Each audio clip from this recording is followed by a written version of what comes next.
Hi everyone.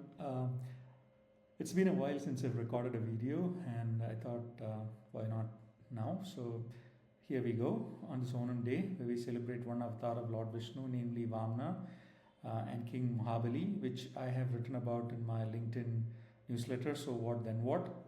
I want to highlight another story of Lord Vishnu's avatars, here namely Lord Rama and his fight with Ravana. And interestingly, these fights happen every day, every moment in our minds as well. You may ask me how, and let me actually first take you in the mind to the mind of Ravana, where uh, the struggles aren't just his, but if you were to think about it, it could be ours as well, every day, every moment, right? So Ravana wasn't just a villain with 10 physical heads, and each head, mind you, represents a part of his inner world as well, a world that isn't so different from yours or mine, right? So he had manas, which is the mind, buddhi, the intellect, the chitta, the memory and will that stores all kinds of hurt, triumphs, which also gives one the willpower to wield. And it's also a prison for yourself if you think about it, because your past actions and past experiences shape the future you. Right? So ahankara, the ego, that which struts and boasts and sometimes leads us uh, to the disaster right into it without even knowing.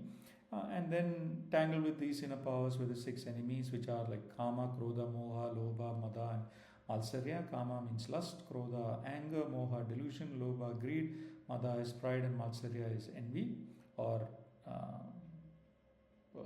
the nature of one to fight another person. So inside Ravana,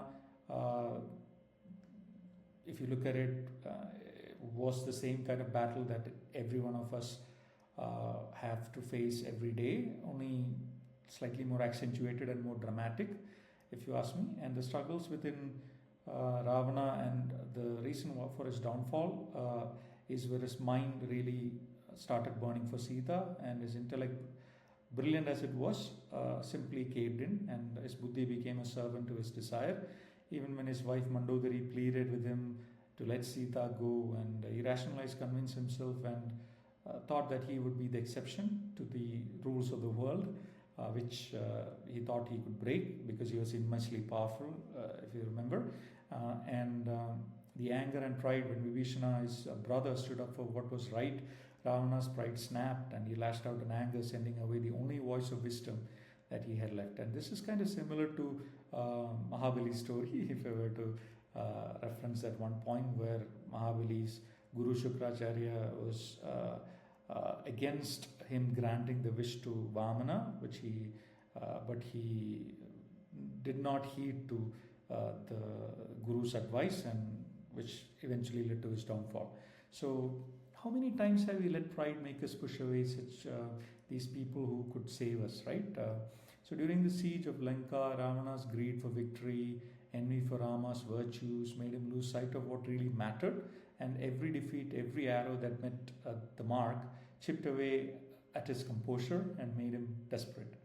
When the final battle came, all 10 heads fell, one by one. Each piece of Ravana scattered itself, and he lost, not because he was weak, but because every inner faculty had been twisted by his passions. So now Rama is a different battle on its own, a different ending also. But imagine a mind where the same struggles play out, but they are met with clarity and purpose.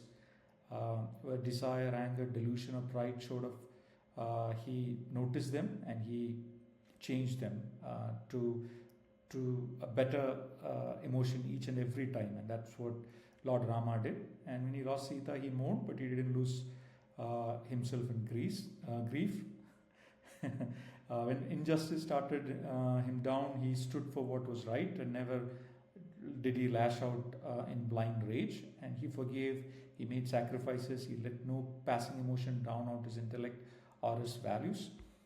But if you think of Rama's approach, his mind was tuned to his will, his memory, and his ego.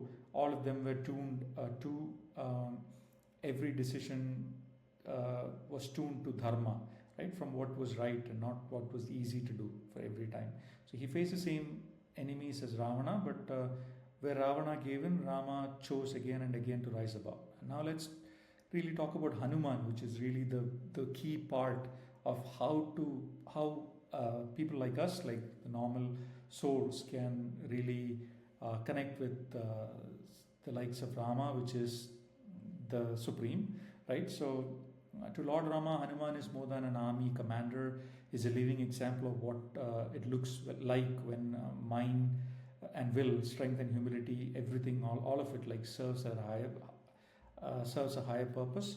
And Hanuman leaps over obstacles, uproots like mountains, faces down demons, because in his heart there is only one thing, which is the devotion for Rama, to the good, to what matters most. And his loyalty gives Rama unstoppable strength and hope, and most of all, trust in the journey. But to Ravana, interestingly, Hanuman is everything Ravana is not, and everything he wishes he was. And when Hanuman burst into Lanka, Ravana admired his might, his smartness.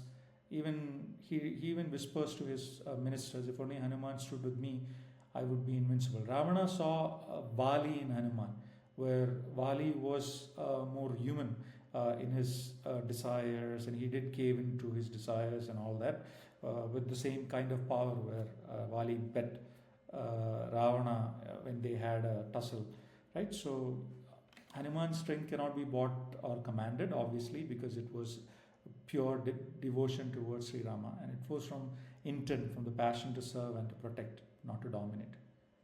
So if you were to think of what Ramayana tries to tell us, within each of us lives a Ravana with all his gifts, his battles, and sometimes his tragic choices. But within us also lives a Rama holding steady, choosing clarity, tuning mind, will, memory, and ego to the melody of what is right. And if we are lucky, we'll find a bit of Hanuman, devotion, courage, humility, and faith, which really would help us whenever inner battles are fought.